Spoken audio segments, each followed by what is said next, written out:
And there is a new handout in the back, if you didn't get that, if you'd like one, with an outline of Exodus 2. So let's open with a word of prayer and then get started. Dear Heavenly Father, we thank you for this day that we can come together to look at your word, to fellowship together.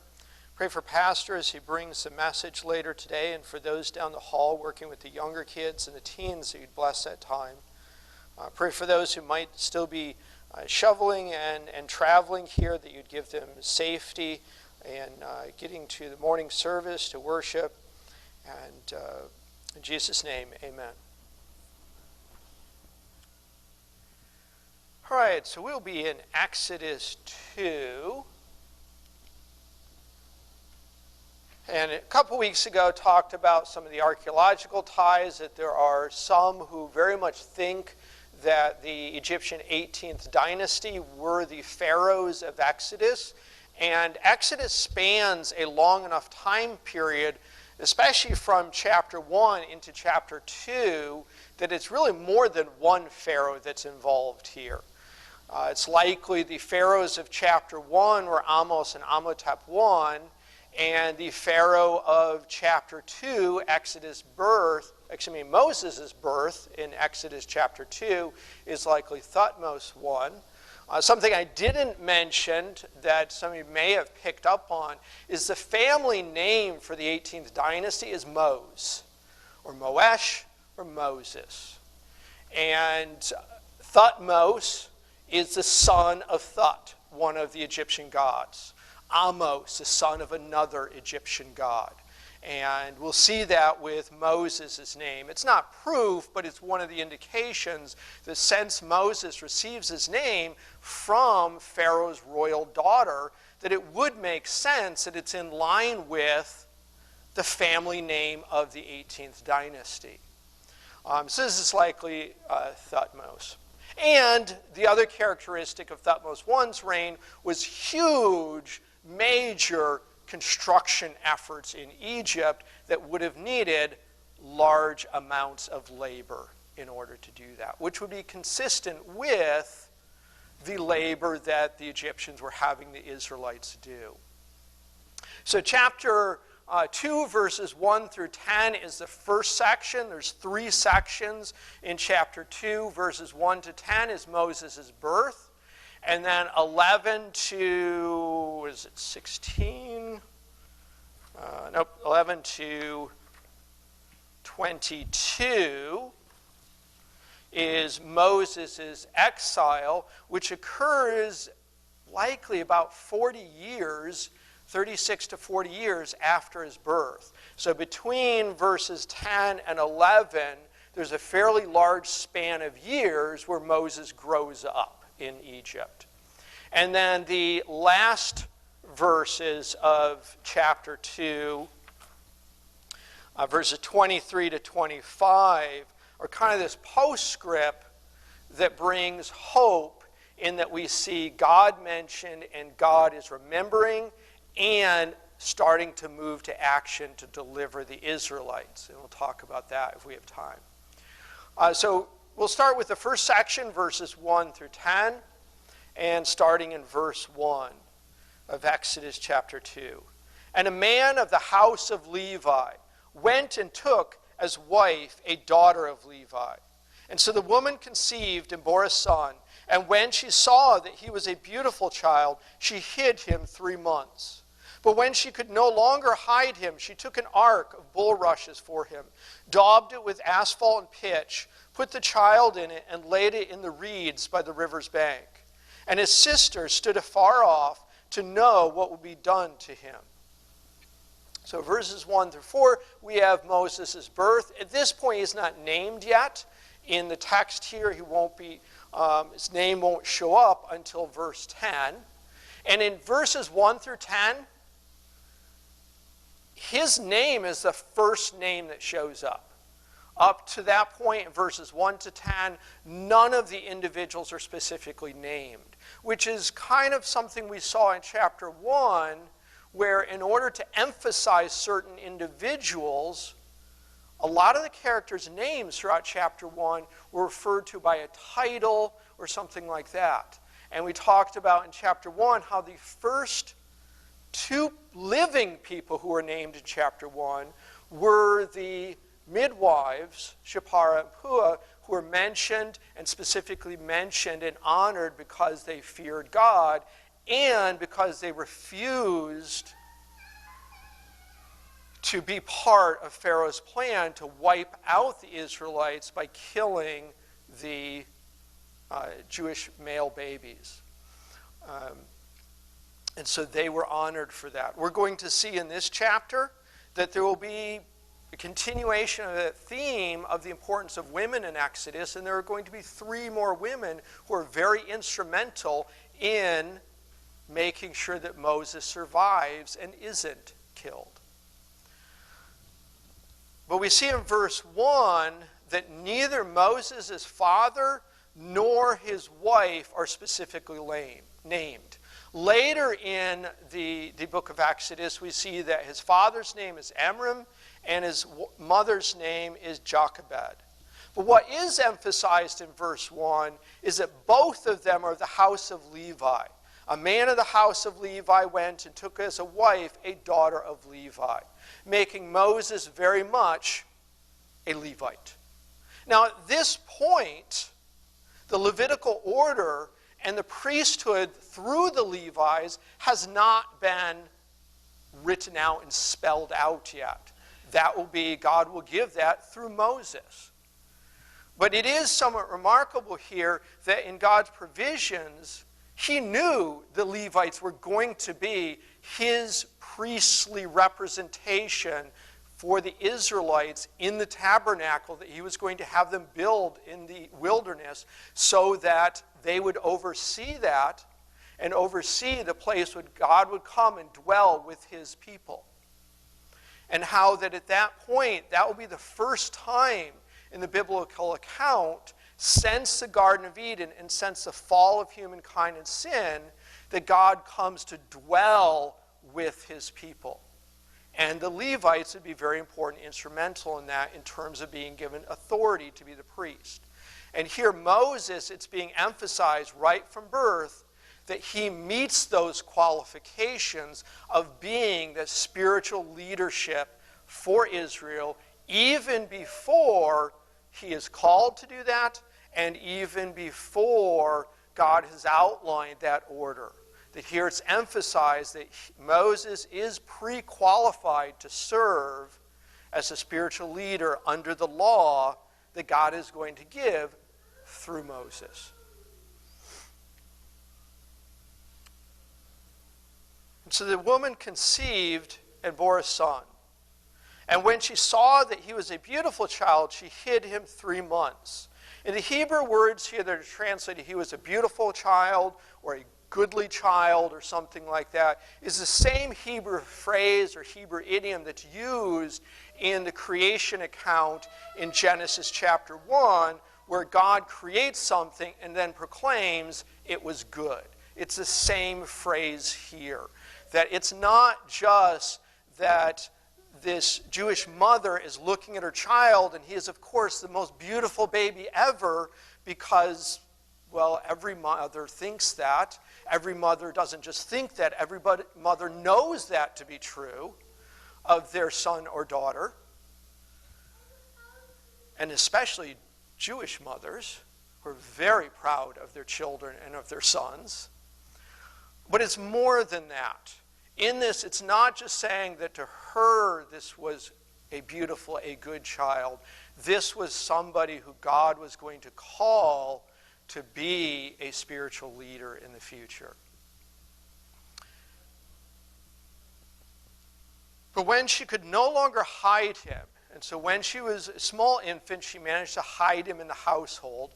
But when she could no longer hide him, she took an ark of bulrushes for him, daubed it with asphalt and pitch, put the child in it, and laid it in the reeds of the river's bank. So this would be the Nile River.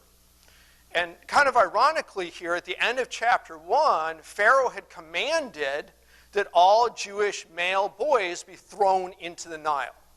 So technically, Jochebed is following the law. She is taking her son and putting him in the Nile. It's just she's putting him in a little boat before putting him in the Nile. I'm all for putting people in boats and rivers, but here she did this to save his life. Additionally, in some English translations, the word basket is used. In the New King James, ark is used. In the Hebrew, taba only shows up one other time in the entirety of the Old Testament. And that is describing the ark that Noah built. And so that's likely an intentional use here of a word to refer back to a time when God used Noah to build an ark to save those who feared God from the wrath of God. And here, this little baby boy is being put into an ark to save him from the evil wrath of Pharaoh, and then to be the deliverer that God uses to save his people from Pharaoh. And so you have this imagery referring the reader back to Noah's Ark. A little bit subtle, but there. And this is made with bulrushes, with reeds. It's basically made out of a material that's very plentiful there, in that in the slack water in the Nile, you'd have these bulrushes, reeds, or papyrus. This is what this ark would have been made out of, and then sealed with a pitch and tar. This also would make it something that would be easy to hide, because it's made out of the same material that she's placing him into. It says that she places him by the river's bank in the reeds. So it's going to blend in well and hide well. The reeds and the motion of the water would also help to hide sounds that he might make if he was crying. The construction would be a material that would absorb that sound some to hide it. And then also, this isn't out in the main current where he's going to be downstream later, that they're going to have to retrieve him. It's in a spot where the bulrushes, the papyrus reeds are going to hold him in place, but kind of rock him gently as he's sleeping there. It's unlikely that the plan was he was just going to be in there 24/7 on his own until he got big enough to, I guess, start catching fish like Gollum or something like that. But rather, this would be a place that when it was especially dangerous during the day, his mother could hide him, and then either feeding time or night be able to retrieve him and then put him in for safety. So it's unlikely the plan was to put him there long term. The plan was to hide him. There's some who've speculated that Jochebed was very clever and knew Pharaoh's daughter's bathing schedule and put him somewhere where Pharaoh's daughter would find him, knowing that Pharaoh's daughter would adopt him. That's kind of a stretch and is quite unlikely, especially since the description here is very clear that she's trying to hide the child, not make the child discoverable. But in God's provision, he uses this, he uses her wisdom in this in order to provide for Moses' safety and his further education, we'll see. And so she is the first of the three women that's specifically mentioned here who is trying to protect her son. And then the second shows up in verse 4, and his sister stood afar off to know what would be done to him. So they don't just leave him there. Somebody is left there to keep watch over, and that is his sister. So obviously his older sister. We don't know for sure because this sister is not named, but it's likely his sister Miriam, unless he had multiple sisters and this is one of the unnamed sisters. But it makes more sense that this sister is Miriam. It's also likely that she is relatively young. She is likely between 6 and 12 years old at this point. And the age is somewhat of a speculation, but it's built on some pretty good logic. If she's younger than 6, likely she would not have been given this task. If she's older than 12, her presence at the river for a long period of time, loitering, would be very suspicious.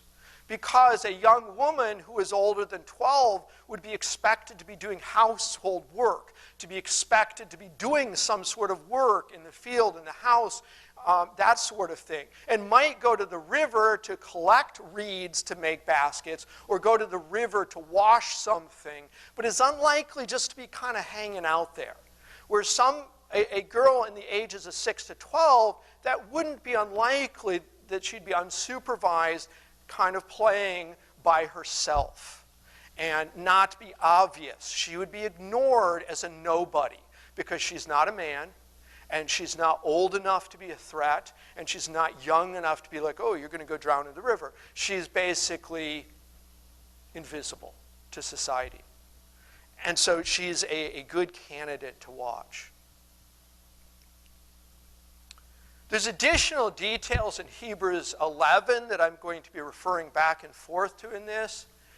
And in 11:23 in Hebrews, we have, by faith Moses, when he was born, was hidden 3 months by his parents because they saw he was a beautiful child, and they were not afraid of the king's command.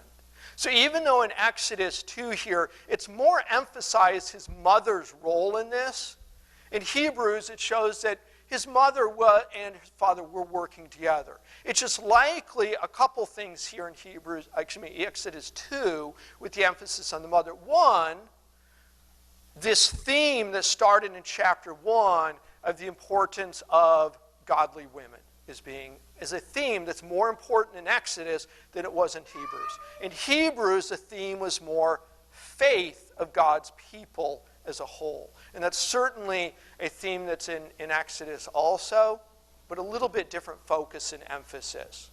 And it's likely also that it was Moses' mother who had to do the bulk of this work, because Moses' father had a job being oppressed as a slave because of the Egyptian pharaoh's attempt to control Israel's population through the men primarily, by oppressing the current men as slaves and killing off the future men who were babies.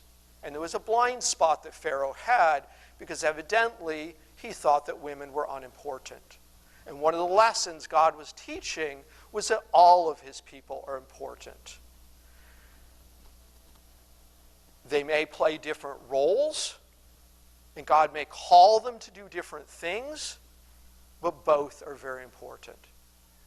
The other thing that's shown here is that they did this by faith and because they were not afraid of the king's command. This ties back to what Shiphrah and Puah's motivation were. It was because they feared God more than they feared the Pharaoh. They respected and obeyed, and they acted on that. Here we see that it isn't necessarily written out in Exodus, but in Hebrews we have this additional detail that Moses' mother and father, their motivation was the same as that motivation that Shiphrah and Puah did, a fear of God rather than a fear of Pharaoh and a fear of man. And that caused them to act in a way that saved their son. And so in verse 5, we then have the third woman who shows up in chapter 2, who is instrumental and God uses in order to deliver Moses. Then the daughter of Pharaoh came down to bathe at the river, and her maidens walked along the riverside. And when she saw the ark among the reeds, she sent her maid to get it. And really, it's not just a third woman here. It's a group of Egyptian women, or possibly some of Pharaoh's maids might be Hebrew women, because some of her maids may be Hebrew women who were enslaved working for her. We don't know their nationality, but we know there's a group of women here led by Pharaoh's daughter who's coming to the Nile to bathe. And this wouldn't be particularly unusual. It might be like, why was this royal daughter going to a river to bathe? Why wasn't she bathing in the royal palace and having her maids draw her water for her and set out her bath salts for her, similar to what we see that's in the book of Esther? In Egyptian culture here, the Nile was sacred. The Nile was the giver of life and the taker of life. And so she was going to bathe in a place in her culture would be considered to be a sacred place to bathe. So that's where royalty would go to bathe. And so she and her maidens, she's bathing, her maidens are there, and she sees the ark among the reeds. She notices, she's like, what is this? And she sends one of her maids to wade out and to get this ark. And when she opened it, she saw the child, and behold, the baby wept. So she had compassion on him and said, this is one of the Hebrews' children. In the English translation, it's not clear that she knows this is not just a Hebrew child, but this is a Hebrew boy child. In the Hebrew, the term for baby is very clearly a boy. She knows this is a Hebrew. She knows this is a boy. She knows this is someone who her father's royal dynasty has commanded all of the people of Egypt throw into the Nile and to kill.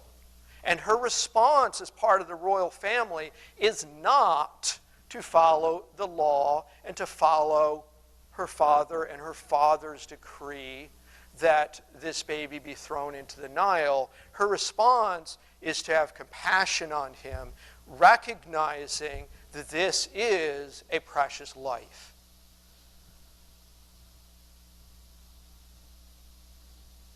And then his sister steps up.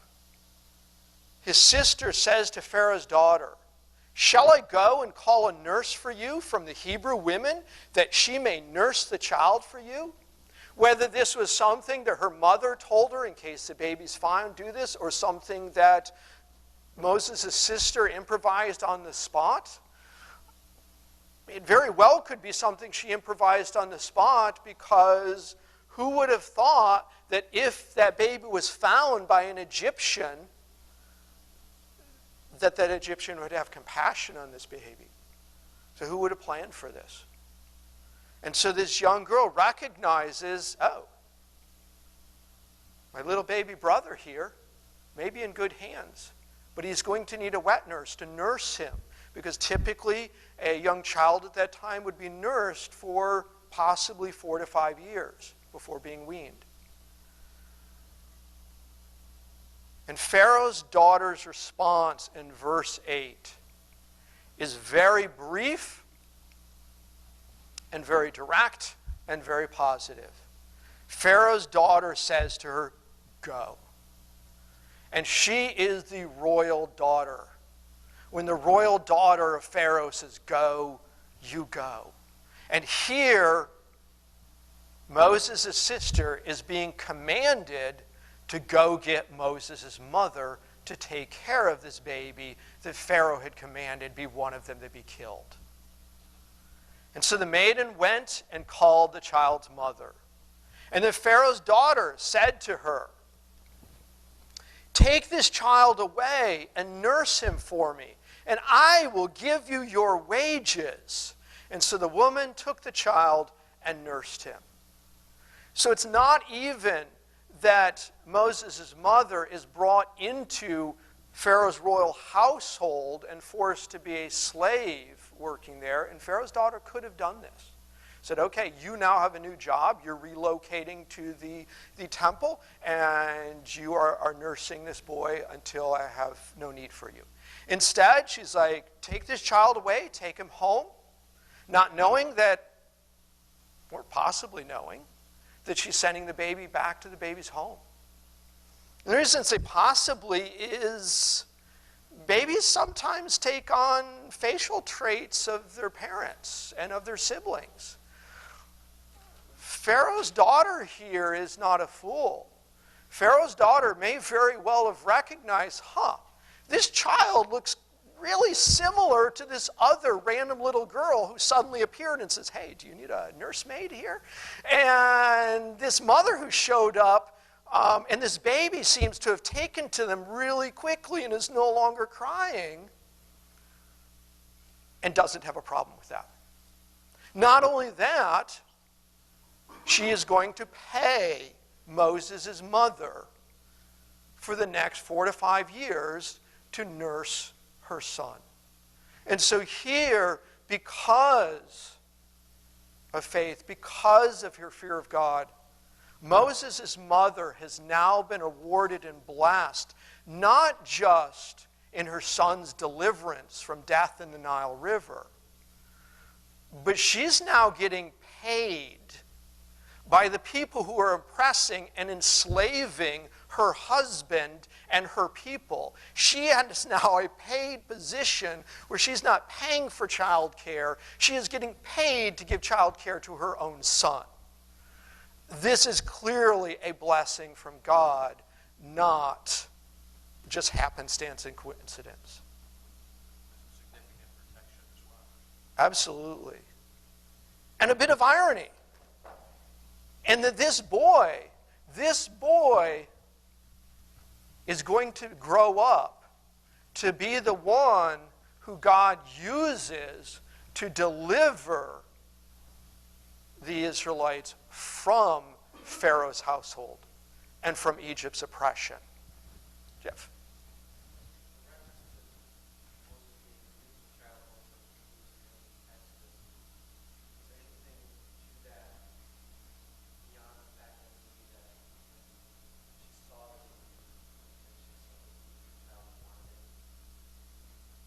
Yes, absolutely.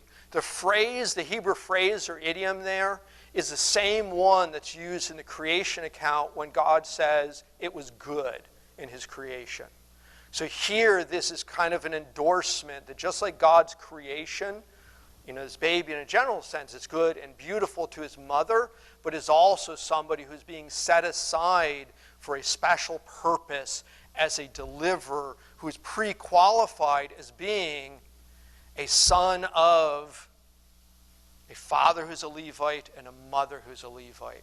Their names are not mentioned, but that they're from the tribe of Levi is mentioned in verse 1. So yeah, very much so, that this is more than just he is the most beautiful baby because his mother knows that her children are, of course, the most beautiful babies, but is more that he is pre-qualified to be the spiritual leader and deliverer. Whether his parents recognize that or not at that point, clearly he didn't recognize that yet. We're going to see in the next section, he is starting to recognize that, though, in his actions starting in verse 11, that he's been called to do something special, basically, and tries to follow through on that. So, yeah. And so yes, sorry. Just imagine enjoying a household when his mother brought him home that night and recognized that this was such a blessing from God as to how these things all transpired. They even went out and got this sleigh and just imagine. Well, and imagine also his father comes home, and here's Moses out in the open.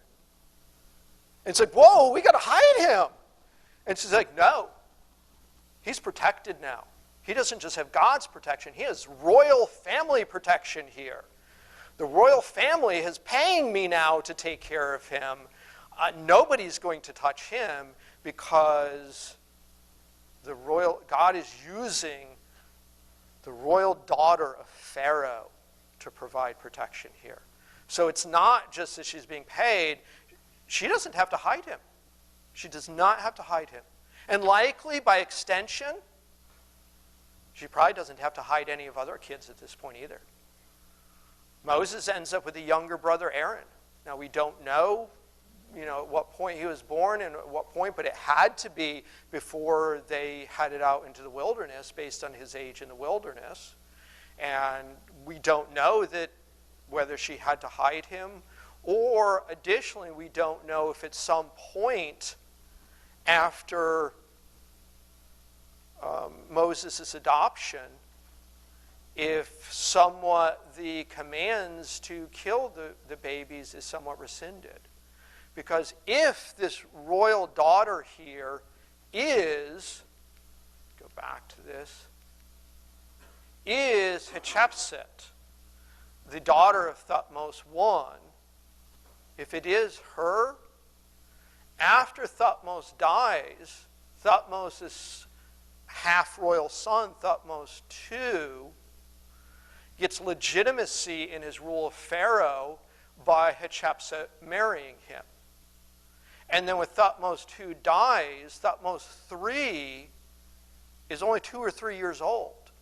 So Hatshepsut becomes the de facto leader as a co-regency. And that period of Thutmose III would have been the time period where, Thutmose II and III, where Moses was growing up in the royal household. So it's likely also that if it is correct that this is the correct lineup here that not only did he have protection, he had protection for a woman who was very powerful in Egypt at that time and had until her death, statues built to her and had quite a major tomb that was built for her. Now, after her death, Thutmose III and Thutmose III's son, Amenhotep, tried to wipe her remembrance out because they did not like her, and destroy statues and cover up inscriptions and that sort of thing. And that would be very, very much in line with this woman who brought an Israelite into Pharaoh's court and kind of wiping her memory out. Very likely Amenhotep II was the Pharaoh of the Exodus. If that's the case, he definitely would have pretty good grounds to wipe out the Pharaoh daughter's remembrance who brought this troublemaker Moses into the household, especially since, with that mentioned at the beginning, that the 18th dynasty, the family name is Mose.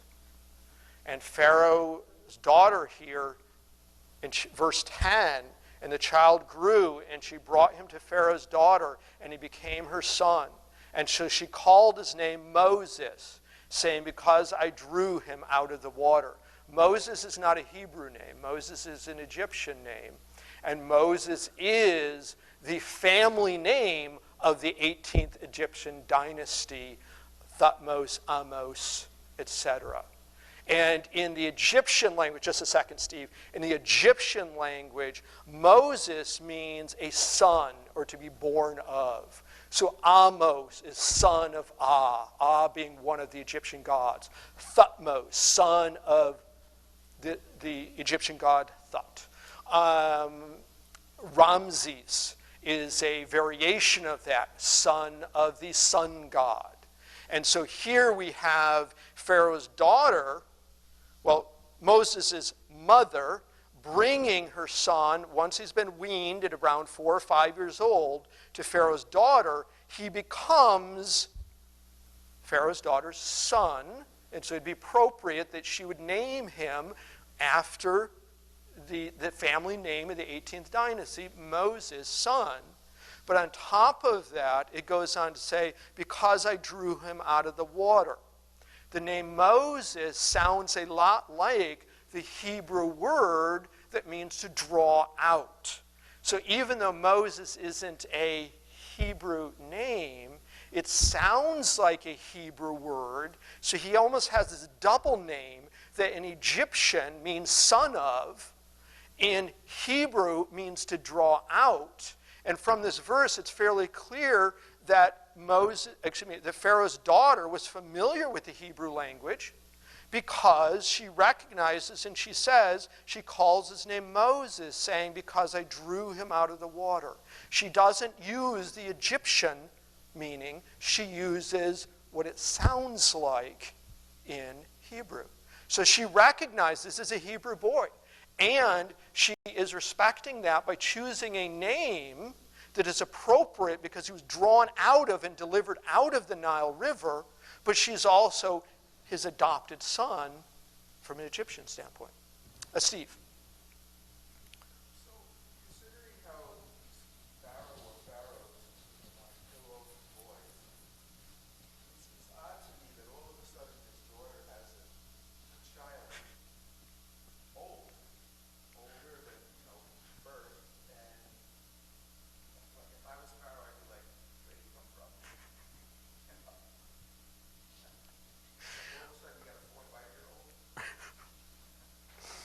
Well, a couple things.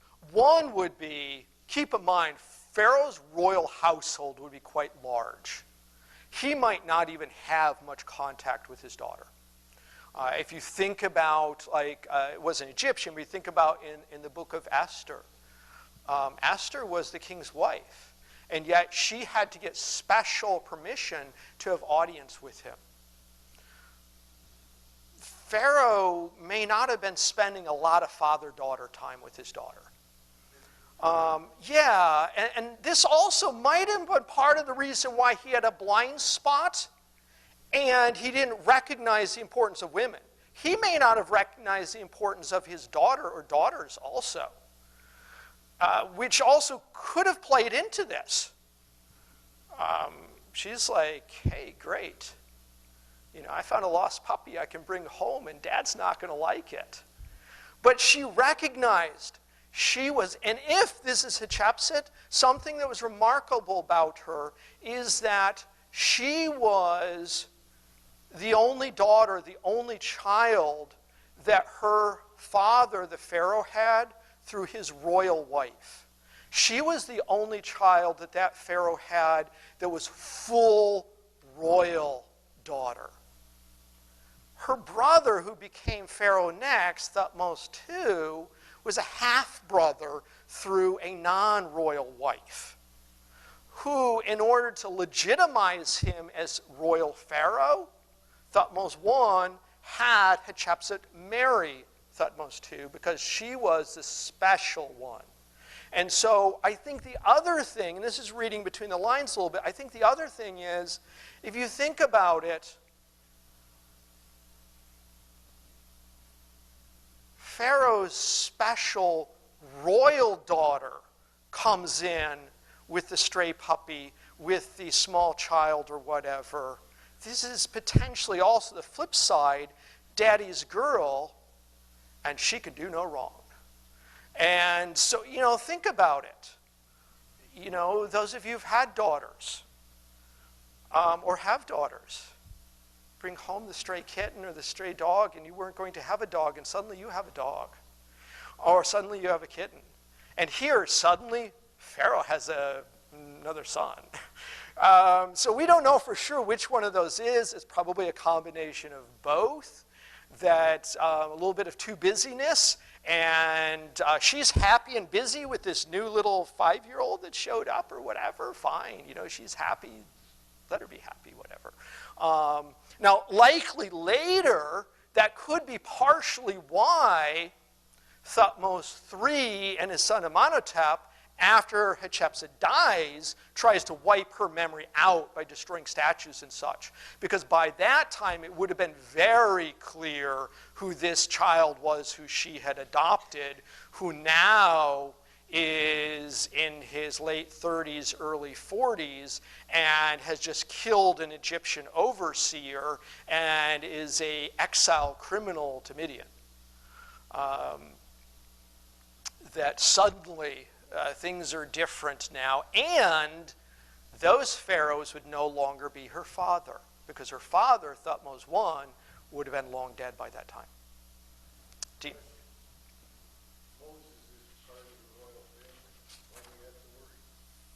As far as when he kills the Egyptian, I'm glad you asked, because that plays into this. So let's see if we can, yes.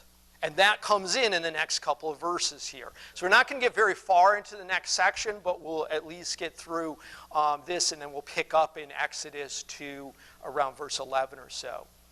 Now, from verse 10 to verse 11, it sounds like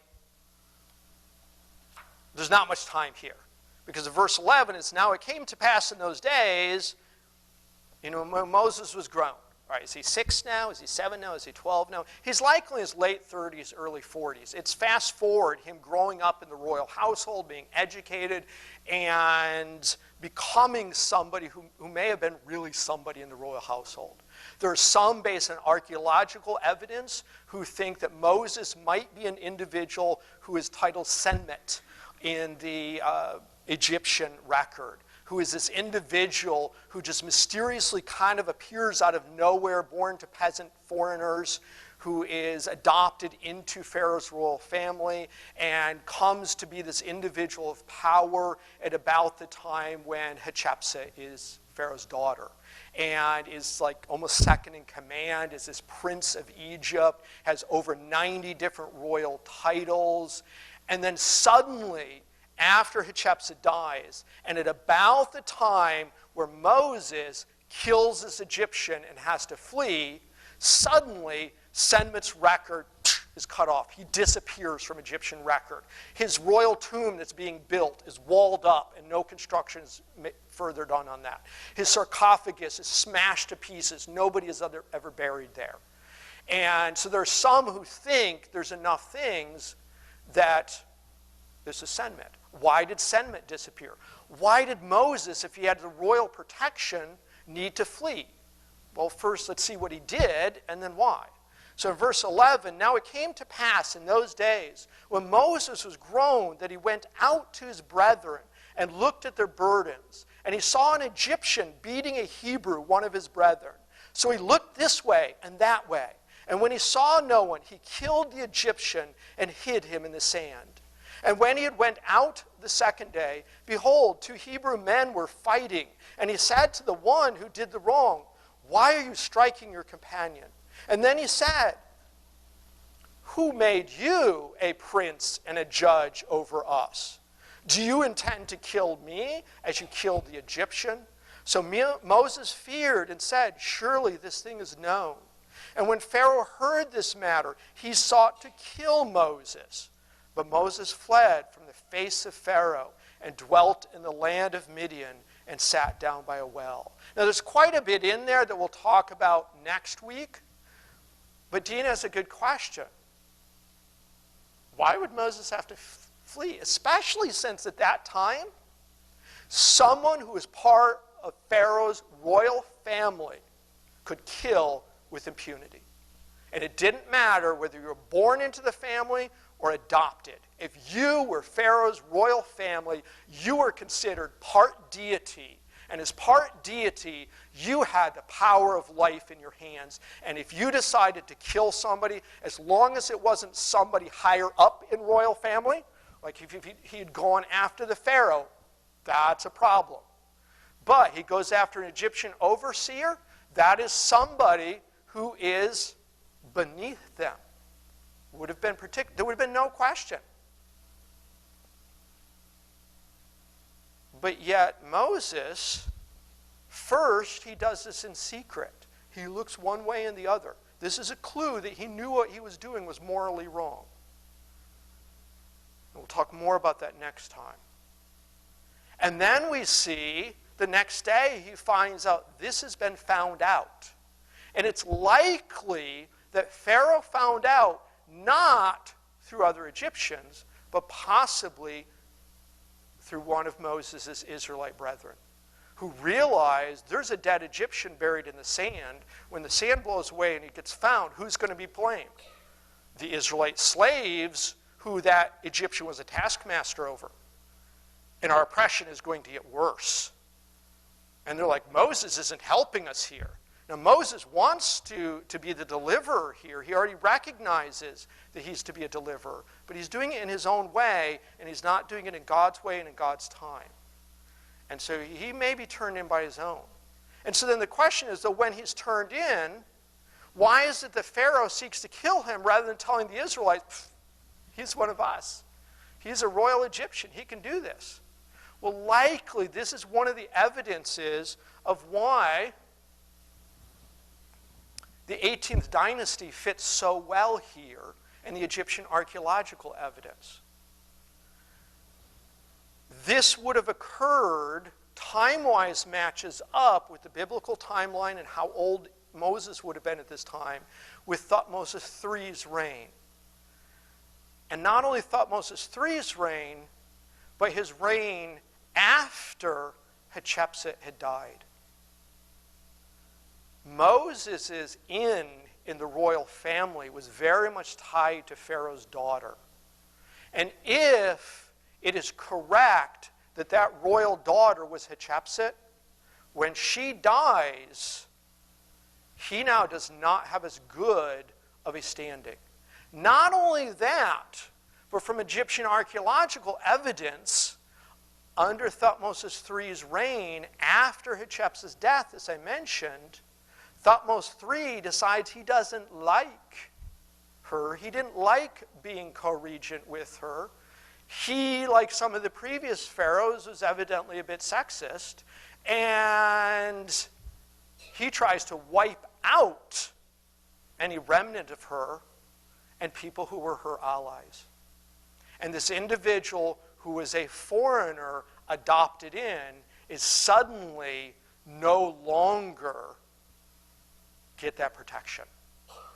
And so this is very likely why Moses now is being sought to be killed by the royal family. Because at this point, that part of the royal family has just disowned him.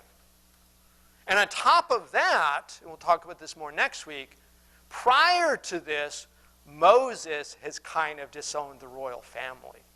In that, by faith, Moses, when he became of age, refused to be called the son of Pharaoh's daughter, choosing rather to suffer affliction with the people of God than to enjoy the passing pleasures of sin.